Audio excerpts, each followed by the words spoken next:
Review. Hello everybody, True Marvelous here, your Million G Gamer, and this is a true review for Music Racer on the Xbox One, which releases on the 29th of January 2020. It's published by Sometimes You and developed by Abstract Art and is priced at a reasonable £5.29 in the UK and $6.99 in the US. Story. There's no real story as such on this, so we're just going to move into kind of like what the game is. It's a rhythm action game where you drive a car which goes down a 3-lane road. You have to move left, right, or into the center lane to drive over these beats, as it calls it, to score points and avoid these obstacles which will cause you damage, and if you take too much damage you will lose the track. Graphics. So moving straight on to graphics, I really like the game graphically. There's about 14 different environments that you can drive through, 2 of which are available immediately from the onset, and the rest need to be unlocked by spending in-game credits, which you earn just by playing based on your performance. There's a nice selection of neon-lit environments. There's like an Oriental one earlier on, which I particularly liked, and I do like some of the quite wireframey mountainscape ones, which I believe there's 2 of, which are called Retro 1 and Retro 2.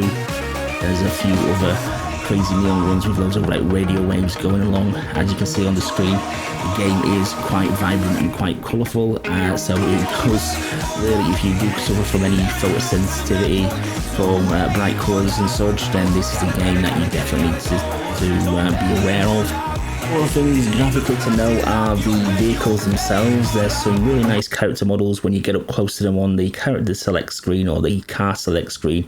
Again, you have a limited number available to you at the start, and the rest are unlockable through in-game credits for some quite obscene values, which will see you playing this game for quite some time, but more on that a little bit later.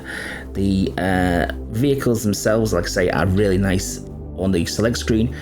In-game, you probably won't be noticing them that much because you really need to be focusing not where your car is, but on the track in front, so you can preemptively get into the correct lane. So it's probably more of this game's probably graphically more of a spectator-friendly graphical showcase than it is for the actual player itself. Sound. Holding your breath, trying to ready yourself for whatever I'm gonna do. Will I drag you in bed, trying to fix it with sex, or will I tell you I'm done with you? I know I'm complicated, kinda crazy, but will you stay the night?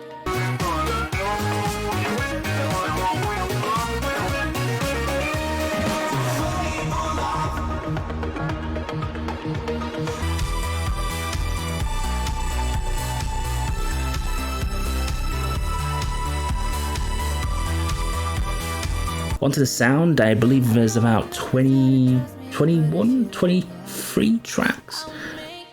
Just over 20 tracks anyway to pick from. They're all in MP3 file format, as the select screen quite clearly shows. There's been not a lot of effort in the front end presentation of this game.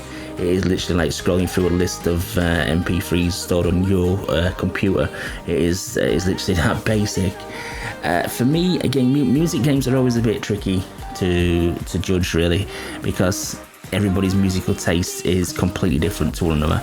But me particularly, I don't like this genre of music. I didn't really particularly find any track appealing to myself. Obviously, different people's footage will vary. There's I don't even know what style of music you would actually call it, because there's that many sub-genres nowadays. I've completely lost track of it all, if I'm honest with you. I say there's 23 tracks on there, and for the asking price, that's pretty good value for money, price per song wise. So the biggest detriment in regards to the sound is there's no actual sound effects as such in the game, and I think I'll be coming across in a moment, is that you can't actually import any of your own music into the game. Gameplay. So onto the gameplay, which is the most important factor in my reviews, as you will probably well know. So you simply The music generates these beats. The beats are these horizontal blocks that fly towards you. You have to simply drive over them in lanes 1, 2, or 3. You also have vertical pillars which appear via your obstacles. You have to dodge those. If you hit too many, you will lose the track and the track will end. You can pick modes which negate those. There's normal mode, which gives you a reasonable amount of these obstacles. There's Zen mode, which removes them entirely and you can just enjoy them, and to me that's the best mode to play the game on. There's also movie mode, which is just, it gives the weird camera angles and is quite a nice visual treat, to be honest with you, but there's no gameplay and you don't score any points in that mode. And there's also hard, which ups the number of obstacles as well. And for me, the biggest problem with the game is twofold. Firstly, you can't import your own MP3s.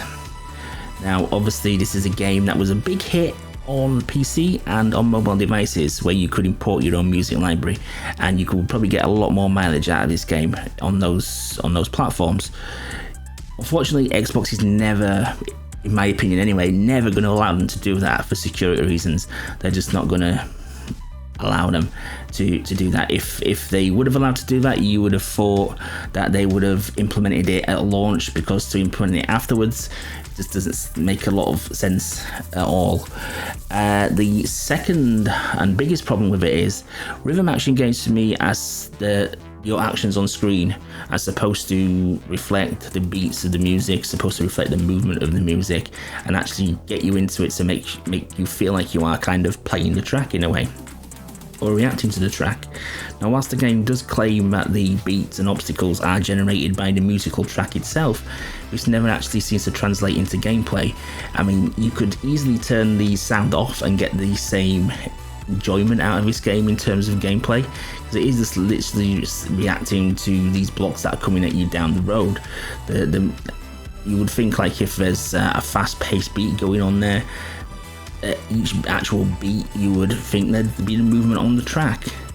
There may be a quick, like, 2 beats followed by 3 beats would require like 2 movements to the left and 3 to the right or something like that, which would be possible in the gameplay, but you know what I'm trying to say. But it just doesn't seem to reflect the on-screen action at all, which is the biggest detriment for this. On the plus side, it's a cheap title. You know, you're gonna get a bit of enjoyment out of this. It is quite a spectacular sight to behold on some of the tracks. Some of the tracks become a bit unplayable at times as well. There was one on stream where there was a perfect storm of colours and the musical choice and the map choice. I think it was just really difficult to see what the hell was going on there. But for me, this one, I just didn't get any fun out of the title. And that's the biggest detriment I can give to a game, really. I can accept bad games, but what the worst thing criticism on a game I can level is that it's boring.